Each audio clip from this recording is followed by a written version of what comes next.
Well, you spoke several times before about ideological subversion. That is a phrase that I'm afraid some Americans don't fully understand. When the Soviets used the phrase ideological subversion, what do they mean by it? Ideological subversion is the process which is legitimate, overt, and open. You can see it with your own eyes. All you have to do, all American mass media has to do, is to unplug their bananas from their ears, open up their eyes, and they can see it. There is no mystery. There is nothing to do with espionage. I know that espionage intelligence gathering looks more romantic. It sells more deodorants through the advertising, probably. That's why your Hollywood producers are so crazy about James Bond type of thrillers. But in reality, the main emphasis of the KGB is not in the area of intelligence at all. According to my opinion and opinion of many defectors of my caliber, only about 15% of time, money, and manpower is spent on espionage as such. The other 85% is a slow process which we call either ideological subversion or active measures, активные мероприятия in the language of the KGB, or psychological warfare. What it basically means is to change the perception of reality of every American to such an extent that despite of the abundance of information, no one is able to come to sensible conclusions in the interests of defending themselves, their families, their community, and their country. It's a great brainwashing process which goes very slow, and it's divided in 4 basic stages. The first one being demoralization. It takes from 15 to 20 years to demoralize a nation. Why that many years? Because this is the minimum number of years which requires to educate one generation of students in the country of your enemy, exposed to the ideology of the enemy. In other words, Marxism-Leninism ideology is being pumped into the soft heads of at least 3 generations of American students without being challenged or counterbalanced by the basic values of Americanism, American patriotism. The result you can see. Most of the people who graduated in the 60s, dropouts or half-baked intellectuals, are now occupying the positions of power in the government, civil service, business, mass media, educational system. You are stuck with them. You cannot get rid of them. They are contaminated. They are programmed to think and react to certain stimuli in a certain pattern. You cannot change their mind, even if you expose them to authentic information, even if you prove that white is white and black is black, you still cannot change the basic perception and the logic of behavior. In other words, these people, the process of demoralization is complete and irreversible. To get rid society of these people, you need another 20 or 15 years to educate a new generation of patriotically minded and common sense people who would be acting in favor and in the interests of United States society. And yet these people who've been programmed and, as you say, in place and Yes. who are favorable to an opening with the Soviet concept, these are the very people who would be marked for extermination in this country? Most of them, yes. Simply because the psychological shock when they will see in future what the beautiful society of equality and social justice means in practice, obviously they will revolt. They will be very unhappy, frustrated people. And the Marxist-Leninist regime does not tolerate these people. They will join the links of dissenters, dissidents. Unlike in present United States, there will be no place for dissent in future Marxist-Leninist America. Here you can get popular like Daniel Ellsberg and filthy rich like Jane Fonda for being dissident, for criticizing your Pentagon. In future, these people will be simply squashed like cockroaches. Nobody is going to pay them nothing for their beautiful, noble ideas of equality.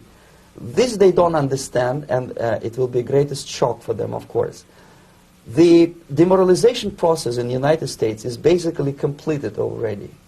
For the last 25 years, actually it's overfulfilled, because demoralization now reaches such areas where previously not even Comrade Andropov and all his experts would even dream of such a tremendous success. Most of it is done by Americans to Americans, thanks to lack of moral standards. As I mentioned before, exposure to true information does not matter anymore. A person who was demoralized is unable to assess true information. The facts tell nothing to him. Even if I shower him with information, with authentic proof, with documents, with pictures, even if I take him by force to the Soviet Union and show him concentration camp, he will refuse to believe it until he is going to receive a kick in his fat bottom. When a military boot crashes then he will understand, but not before that. That's the tragic of the situation of demoralization. So basically America is stuck with demoralization, and unless, even if you start right now, here, this minute, you start educating new generation of Americans, it will still take you 15 to 20 years to turn the tide of ideological perception of reality back to normalcy and patriotism. The next stage is destabilization. This time, subverter does not care about your ideas and the patterns of your consumption. Whether you eat junk food and get fat and flabby, it doesn't matter anymore. This time, and it takes only from 2 to 5 years to destabilize a nation, what matters is essentials: economy, foreign relations, defense systems. And you can see it quite clearly that in some areas, in such sensitive areas as defense and economy, the influence of Marxist-Leninist ideas in the United States is absolutely fantastic. I could never believe it 14 years ago when I landed in this part of the world that the process will go that fast. The next stage, of course, is crisis. It may take only up to 6 weeks to bring a country to the verge of crisis. You can see it in Central America now. And after crisis, with a violent change of power, structure, and economy, you have so-called the period of normalization. It may last indefinitely. Normalization is a cynical expression borrowed from Soviet propaganda. When the Soviet tanks moved into Czechoslovakia in '68, Comrade Brezhnev said, "Now the situation in brotherly Czechoslovakia is normalized." This is what will happen in the United States if you allow all these schmucks to bring the country to crisis, to promise people all kind of goodies and the paradise on earth, to destabilize your economy, to eliminate the principle of free market competition, and to put a big brother government in Washington, D.C., with benevolent dictators like Walter Mondale, who will promise lots of things, never mind whether the promises are fulfillable or not. He will go to Moscow to kiss the bottoms of new generation of Soviet assassins. Never mind. He will create false illusions that the situation is under control. Situation is not under control. Situation is disgustingly out of control. Most of the American politicians, media, and educational system trains another generation of people who think they are living at a peacetime. False. The United States is in the state of war, undeclared total war against the basic principles and the foundations of this system. And the initiator of this war is not Comrade Andropov, of course. It's the system. However ridiculous it may sound, the world communist system or the world communist conspiracy, whether I scare some people or not, I don't give a hoot. If you are not scared by now, nothing can scare you. But you don't have to be paranoid about it. What actually happens now, that unlike myself, you have literally several years to live on unless the United States wake up. The time bomb is ticking. With every second, the disaster is coming closer and closer. Unlike myself, you will have nowhere to defect to, unless you want to live in Antarctica with penguins. This is it. This is the last country of freedom and possibility. Okay, so what do we do? What is your recommendation to the American people?